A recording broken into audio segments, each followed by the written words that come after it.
नमस्कार दोस्तों, मैं राज पांडे। आप देख रहे हैं आरसीएम टुडे। आइए जान लेते हैं अभी की बड़ी खबर, ब्रेकिंग न्यूज़ के बारे में। अभी की लेटेस्ट अपडेट के बारे में बात करेंगे, पूरी खबर विस्तार से देंगे। सच को सच कहेंगे, झूठ को झूठ कहेंगे, न पक्ष न विपक्ष वल्ली निष्पक्ष। आज की यह वीडियो उन सभी प्रतियोगी छात्रों के लिए महत्वपूर्ण है जो आरआरबी एनटीपीसी भर्ती परीक्षा की तैयारी कर रहे हैं और ग्रुप डी भर्ती परीक्षा की तैयारी कर रहे हैं। ग्रुप डी को आईएएस और पीसीएस का दर्जा मिल चुका था।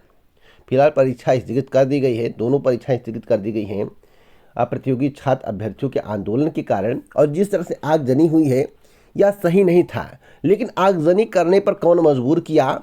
और जब ट्विटर अभियान चलाया गया तो उस समय सरकार ने उनकी बातें क्यों नहीं सुनी?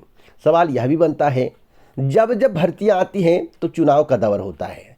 आपको मालूम होगा कि 2019 में भर्ती आई थी, ठीक 1.5 महीने पहले लोकसभा चुनाव के। आपको भली भांति मालूम होगा भर्तियों की भरमार थी, लेकिन यह भर्ती अभी तक कंप्लीट नहीं हुई।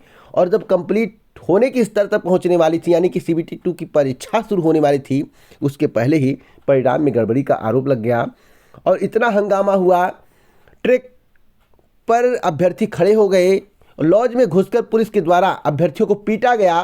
साथ ही साथ अभ्यर्थियों ने आक्रोशित होकर ट्रेन में आग लगा दी। आग लगाना उचित नहीं था, सही नहीं था, इसकी मैं प्रशंसा नहीं करता हूं और यह पूर्णतः गलत है। इस तरह का काम नहीं करना था। जिन्होंने किया उन्होंने गलत किया। लेकिन जब ट्विटर अभियान चलाया गया, करोड़ों ट्वीट किए गए, उस समय सरकार को यह बात नज़र नहीं आई कि अभ्यर्थी आक्रोशित है, अभ्यर्थी पूछ रहे हैं आखिरकार परिणाम में गड़बड़ी क्यों की गई, क्या कमी थी।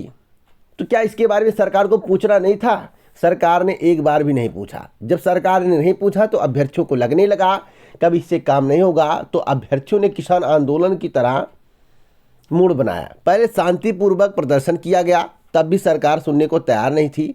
उसके बाद जो आप कांड देख रहे हैं यह कांड देखने को मिला। लेकिन जो कांड हुआ है यह कांड नहीं होना था, यह गलत था। लेकिन जिस तरह से शासन प्रशासन के द्वारा लॉज में घुसकर अभ्यर्थियों को पीटा गया, मारा गया है, पूर्णतः गलत था। आप किसे मारे किसे नहीं मारे, कौन सही था कौन गलत था, किसने पत्थर फेंका, किसने गाड़ी को जलाया, किसने ट्रेन को जलाया, आपको इसके बारे में कुछ भी जानकारी नहीं है। लेकिन एक के चक्कर में आपने सभी अभ्यर्थियों को पीटा, सभी अभ्यर्थियों को मारा, एफआईआर दर्ज की गई। जो निर्दोष थे वो भी मारे गए और जो दोषी थे वे पता नहीं मारे गए या नहीं मारे गए, या उनके साथ का कोई पकड़ा गया नहीं पकड़ा, या खुद पकड़े गए या नहीं पकड़े गए। लेकिन कितने निर्दोषों पर एफआईआर दर्ज की गई, मारा गया, पीटा गया। तो चुनाव के वक्त ऐसा होना सरकार की छवि को धूमिल करता है। 4 मार्च का समय बहुत ही अहम है। कई प्रतियोगी छात्र अभ्यर्थियों ने हमसे पूछा कि सर 4 मार्च के बाद क्या परीक्षा हो सकती है?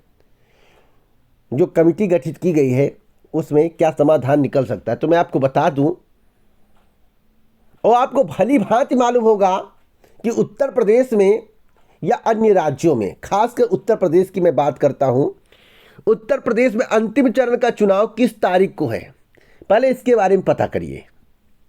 और 4 मार्च का समय क्यों रखा गया, यह भी सवाल अभ्यर्थी पूछ रहे हैं। और अभ्यर्थी खुद कह रहे हैं कि सर यह चुनाव के मद्देनजर किया गया है, जिससे मामला तरहम बरहम रहे और उपद्रव ना हो, नहीं तो सरकार का इसमें लॉस हो सकता है। और उत्तर प्रदेश में बीजेपी की सरकार है, केंद्र में बीजेपी की सरकार है।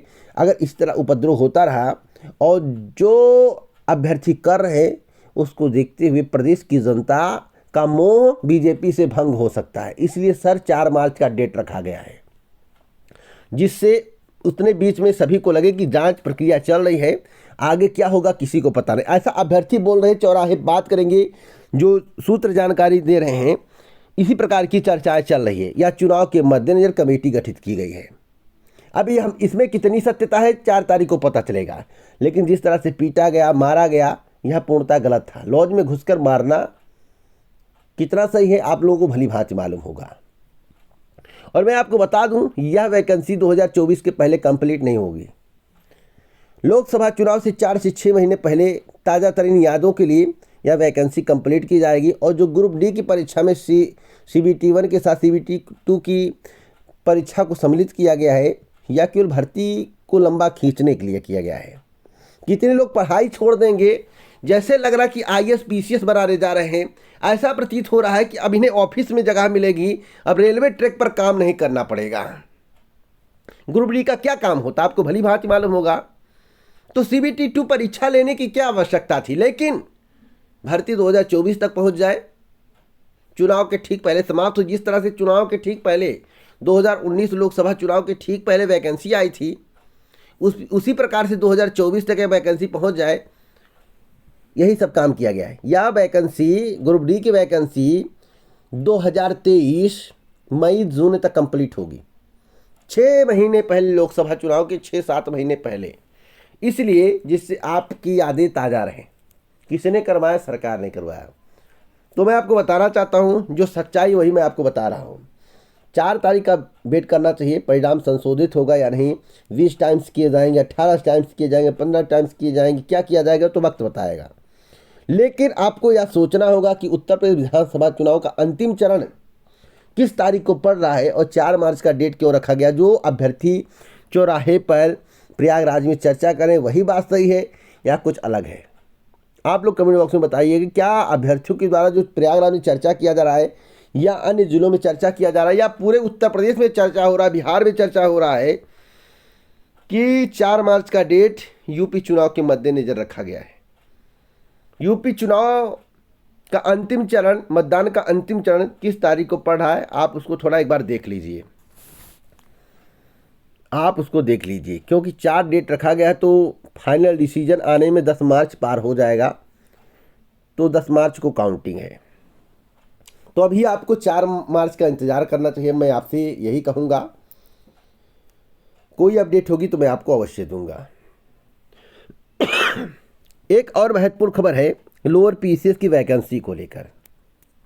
आपको मालूम होगा कि उत्तर प्रदेश में लोअर पीसीएस की वैकेंसी आई तो अभी तक कंप्लीट नहीं हुई।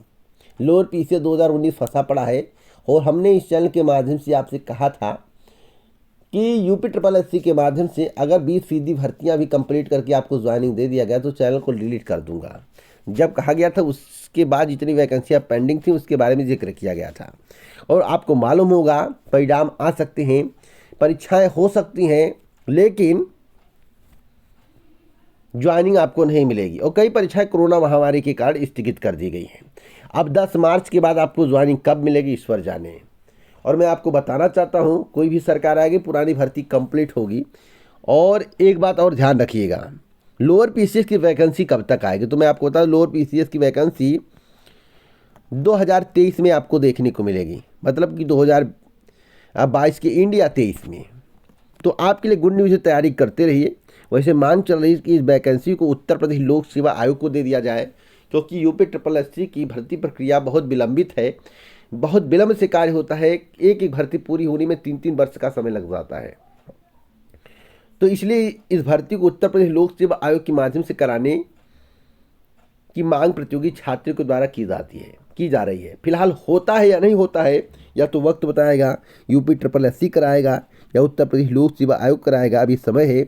लेकिन वैकेंसी आपको एक और देखने को मिलेगी दिसंबर 2022 या 23 में। और मैं आपको बता दूं, जो आउटसोर्सिंग की प्रक्रिया वर्तमान सरकार के द्वारा अपनाई गई है उसको भी अगर सरकार परिवर्तित होती है तो ख़त्म कर दिया जाएगा। जो भी भर्ती आएंगी परमानेंट आएंगी, आउटसोर्सिंग का झंझट खत्म। क्योंकि आउटसोर्सिंग जो है कैंसर के समान लग रहा है। प्रतियोगी छात्र कहते हैं, बेरोजगार कहते हैं कि आउटसोर्सिंग कैंसर के समान है, उसकी कोई वैलिडिटी नहीं है, कब ख़त्म हो जाए। इसलिए जो भी भर्ती आए परमानेंट आए, जिससे 60 साल तक उद्धार हो जाए। तो फिलहाल जैसे ही दूसरी सरकार आएगी तो समाप्त करेगी, क्योंकि वर्तमान सरकार ने शुरू किया आउटसोर्सिंग, संविदा तो वो समाप्त नहीं करेगी। लेकिन दूसरी सरकार अगर आ जाती है तो आउटसोर्सिंग भर्ती समाप्त तुरंत हो जाएगी। आउटसोर्सिंग पर भर्तियाँ नहीं होंगी और जो ग्रुप डी की भर्ती होती थी स्कूलों में, हो सकता है वह भी प्रक्रिया पुनः शुरू हो जाए। एक और महत्वपूर्ण खबर मैं आपको देना चाहता हूँ यूपी चुनाव को लेकर। गौरा विधानसभा में किसकी जीत होगी? पिछली बार प्रभात कुमार वर्मा जो कि बीजेपी से थे, उनकी जीत हुई थी। अब की बार कौन जीत सकता है, क्या जातिगत समीकरण कहता है और पिछली बार किसे कितना वोट मिला था, तो इस पर एक नज़र मैं डालता हूं। जैसा कि आप अपनी स्क्रीन पर देख रहे हैं, गौरा विधानसभा चुनाव परिणाम 2017 पर नज़र डालेंगे और सपा और बसपा की हार क्यों हुई थी, इसका रीज़न मैं आपको बताऊंगा। अब की बार कौन जीत सकता है और किसे आज जातिगत समीकरण के आधार पर टिकट मिलना चाहिए। देखिए, मैं आपको बता दूं, प्रभात कुमार वर्मा बीजेपी से थे और 72,445 यहाँ पर बताया गया, यानी कि 24%, 41.79% वोट। और ये आप पहले इसको आप ध्यान से देखिए। उसके बाद अब्दुल कलाम 29,667 वोट, 22.30%। और सपा से राम प्रताप सिंह 42,624.57% वोट है। IND विक्रम सिंह 8,013, 4.62%। और कांग्रेस से 2,746, 1.58%। और रालोद से 115, यहाँ पर देखिए भी बहुत कम है, इसको छोड़ दिए। रालोद और कांग्रेस की बात यहाँ पर हम नहीं करेंगे। यहाँ पर मेन मुद्दा है भाजपा, सपा, बसपा। और मैं आपको बता दूं, अगर बसपा के द्वारा गौरा विधानसभा सीट पर मुस्लिम कैंडिडेट नहीं उतारा गया तो यहाँ पर सपा की अब की बार जीत होने वाली है। सपा की जीत होने वाली है। अगर प्रभात कुमार वर्मा पुनः टिकट पाते हैं तो एंटी इनकम्बेंसी के कारण प्रभात कुमार वर्मा अब की बार हो सकता है यहाँ से जीत ना पाए, हो सकता है। और यहाँ पर सपा की सीट निकलते हुए दिख रही है। अगर बसपा के द्वारा यहाँ पर मुस्लिम कैंडिडेट नहीं उतारा गया तो 100% चांस है कि सपा की सीट अब की बार निकल जाएगी। साथ साथ मैं आपको बताना चाहता हूँ कि भाजपा के जो कैंडिडेट है प्रभात कुमार वर्मा, उनसे ब्राह्मण अब की बार रुष्ट चल रहा है। और मैं आपको बता दूं, जो गैप आपको दिखाई दे रहा है वोटों में और जितने मतों से प्रभात कुमार वर्मा जीते थे, मैं आपको बता दूं यहाँ पर साफ साफ बताया गया है कि समाजवादी पार्टी के राम प्रताप सिंह को 29,855 वोटों के मार्जिन से हराया था। और जो मार्जिन है अब की बार जो प्रभात कुमार वर्मा यानी कि भारतीय जनता पार्टी के कैंडिडेट से नाराज ब्राह्मण हैं, लगभग पिछली बार अगर भाजपा के साथ 100% गए थे तो अब की बार केवल 30% जाएंगे, 70% इधर उधर होंगे। और संभावना 70 में से 50% सपा की तरफ चले जाएंगे, क्योंकि इन पर जातिवाद का आरोप भी लगता है, जो वहाँ की आम जनता बताती है, वहाँ के लोग बताते हैं, ब्राह्मण लोग बताते हैं। देखिए, पिछली बार जो लहर थी वह लहर अब की बार नहीं दिखाई दे रही है। अगर मुस्लिम कैंडिडेट नहीं आया और प्रभात कुमार वर्मा को टिकट मिला तो प्रभात कुमार वर्मा की सीट यहाँ से नहीं निकलने वाली बीजेपी की, और राम प्रताप सिंह यहाँ से जीत जाएंगे। हकीकत मैं आपको बता रहा हूँ। और 29,000 का मार्जिन कोई मार्जिन नहीं है। तो आप सोचिए कि अब की बार क्या होने वाला है। तो अगर प्रभात कुमार वर्मा को टिकट मिलता है तो एक कंडीशन है, प्रभात कुमार वर्मा को टिकट मिलता है, साथ साथ यहाँ पर मुस्लिम कैंडिडेट नहीं आता है बसपा की तरफ से, तो सपा का प्रत्याशी यहाँ पर जीत जाएगा 100%। आप देखिएगा, रिजल्ट यही होगा जो मैं आपको बता रहा हूँ। तो अगर आपको इसी प्रकार की ऑथेंटिक जानकारी चाहिए तो अभी चैनल को सब्सक्राइब करें, बेल आइकन दबाएं, ऑल पर सेलेक्ट करें, जिससे हमारे वीडियो का नोटिफिकेशन आप तक सबसे पहले पहुंच जाए, वीडियो को आप सबसे पहले देख पाए। जय हिंद, भारत, नमस्कार।